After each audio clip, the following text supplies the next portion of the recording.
ফেরাউনের একটা খাসলত ছিল, তার বিরুদ্ধে যেই যেত তাকে ধরে নিয়ে আসতো, হাত মেলায় দিত, আর তার হাতের ভিতরে পেরাক মারতো, এ হাতে পেরাক মারতো, জিহ্বা টান দিয়ে নিয়ে জিহ্বায় পেরাক মারতো, পায়ের মধ্যে শিকল দিয়ে বেঁধে পেরাক মারতো।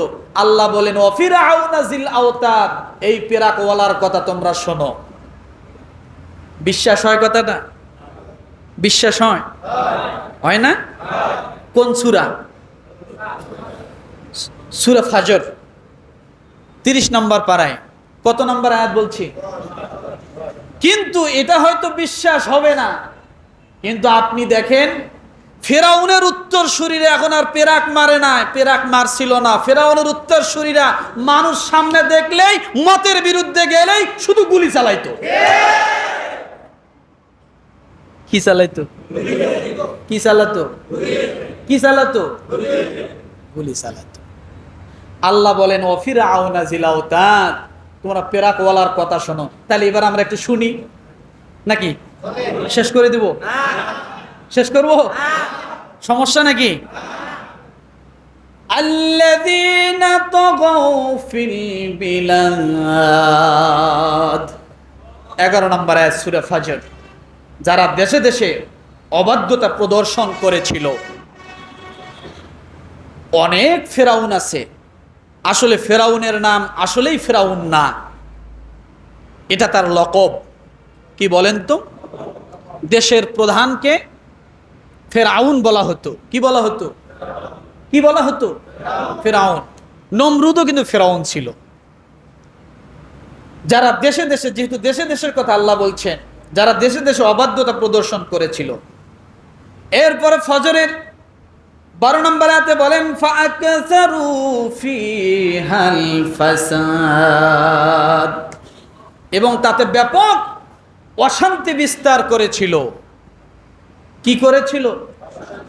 ফাসাব্বা আলাইহিম রাব্বুকা সাওতা আযাব, ফলে তোমার প্রতিপালক তাদের উপর শাস্তির কষাঘাত হানলেন, ছুঁড়ে মারলেন। তার কাজ কি ছিল? ফেরাউনের কাজ, লকব কি ছিল? কি ছিল? পরিণামে আল্লাহ কি করছেন? তাকে শাস্তি দিচ্ছেন। কিন্তু আজকে যারা, বর্তমান যারা সারা পৃথিবীতে যারা নিরীহ মানুষের প্রতি গুলি চালায়, তারাও তো এইভাবে লাঞ্ছিত, অপমানিত হবে। কথা ঠিক না? আল্লাহ পাক রব্বুল আলামিন সূরা ফাজর আয়াত নাম্বার 10 আল্লাহ বলেন ওয়াফিরআউনা যিল আওতাদ। ফেরাউনের কথা আল্লাহ বলছেন। কার কথা? কার কথা? ফেরাউনের কথা। ফেরাউনের আরেক নাম পেরাকওয়ালা। কি নাম? ফেরাউনের একটা গুণবাচক নাম ছিল। কি? কথা বলে না? পেরাকওয়ালা। পেরাক চেনেন? কি করে পেরাক দিয়ে? কাটে মারে, তাই না? বিল্ডিং এ মারে, মারে না? আল্লাহ ফেরাউনকে কেন পেরাকওয়ালা বললেন? তার কারণ হলো ফেরাউনের একটা খাসলত ছিল, তার বিরুদ্ধে যেই যেত তাকে ধরে নিয়ে আসতো, হাত মেলায় দিত, আর তার হাতের ভিতরে পেরাক মারতো, এ হাতে পেরাক মারতো, জিহ্বা টান দিয়ে নিয়ে জিহ্বায় পেরাক মারতো, পায়ের মধ্যে শিকল দিয়ে বেঁধে পেরাক মারতো। আল্লাহ বলেন ওয়াফিরাউনা জিল আওতাদ, এই পেরাকওয়ালার কথা তোমরা শোনো। বিশ্বাস হয় কথাটা? বিশ্বাস হয়? হয় না? কোন সূরা? সূরা ফাজর 30 নম্বর পারায়। কত নম্বর আয়াত বলছি?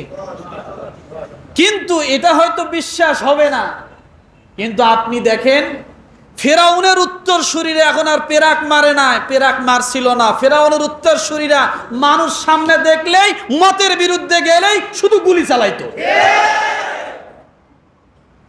কি চালাইতো? কি চালাতো? কি চালাতো?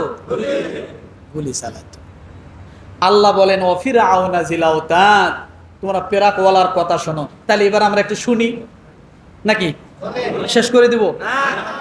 শেষ করব? সমস্যা নাকি?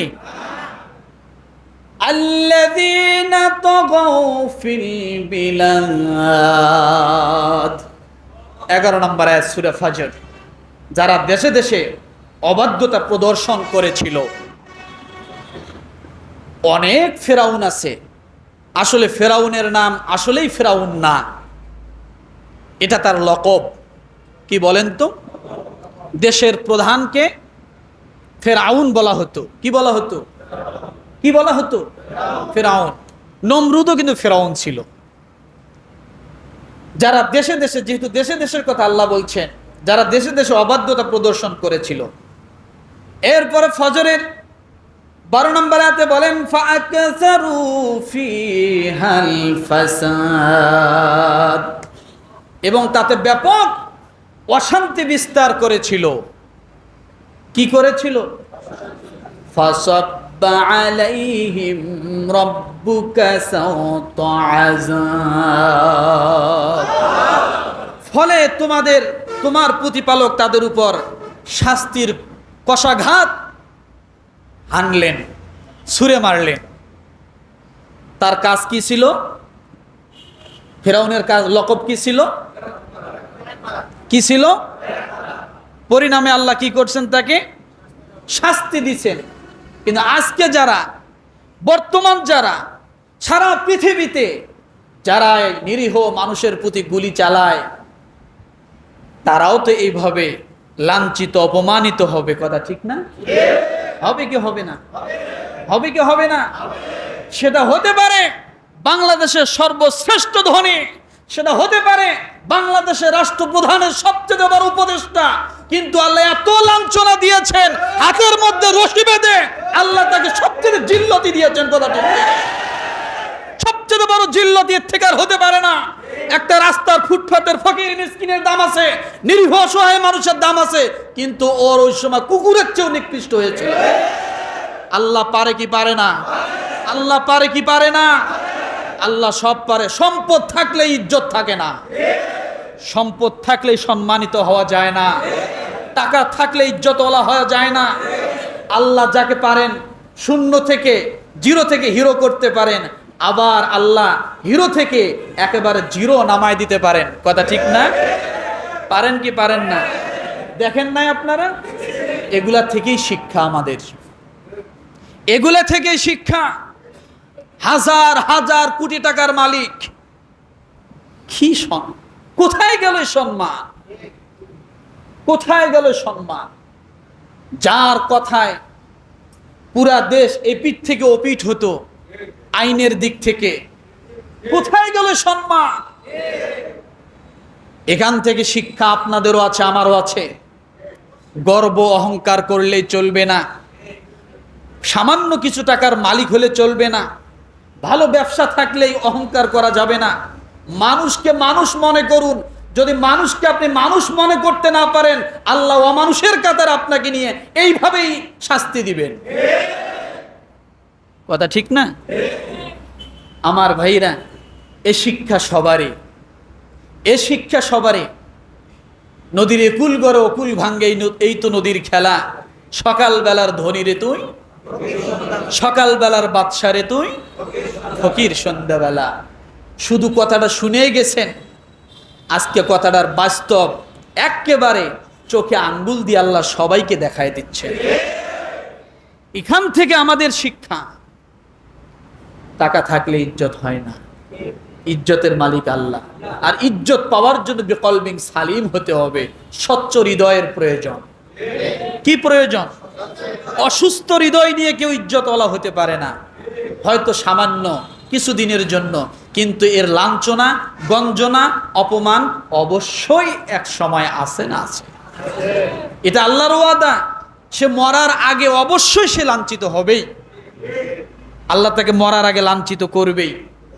এই জন্য আমি আপনাদের কাছে অনুরোধ করে বলবো, বিবেকটাকে আমরা সঠিক জায়গায় কাজে লাগাবো, মেধাটাকে সঠিক জায়গায় কাজে লাগাবো। কোনোদিন অহংকার গর্ব করে চলবো না। আপনি আজকে মরে যান, কালকে আপনার জন্য ওই কবর। একজন ফকিরের জন্য যে কবর, একজন বিশাল বড় রাষ্ট্রপতির জন্য একই কবর। তাহলে কি নিয়ে অহংকার করবেন? অহংকার করার কিছু আছে? এই জন্য বলি, দুর্নীতি করে কি করবেন? আজকে কে খাবে হাজার হাজার কোটি টাকা? কে খাবে? শেয়ার বাজার কেলেঙ্কারি কত কি, অনেক পাছার টাকার কথা, ঠিক না? টাকায় কি পারলো কোনো উপকার করতে? পারলো না ভাই, পারলো না। এখান থেকে শিখুন যে দুর্নীতি করা যাবে না, আর দুর্নীতিগ্রস্তদেরকেও আশ্রয় দেওয়া যাবে না। বুঝে হ বলতে হবে, না বুঝে তালেই সব জায়গায় হ বলা যাবে না। জি হুজুর সব জায়গায় চলে না, মনে থাকবে। আল্লাহ তাআলা আমাদের সকলকে আমাদের এই সঠিক বিবেকটাকে সঠিকভাবে কাজে লাগার জন্য তৌফিক দান করুক, আমিন। ওয়া আখির দাওয়ানা আনিল হামদুলিল্লাহি রাব্বিল আলামিন।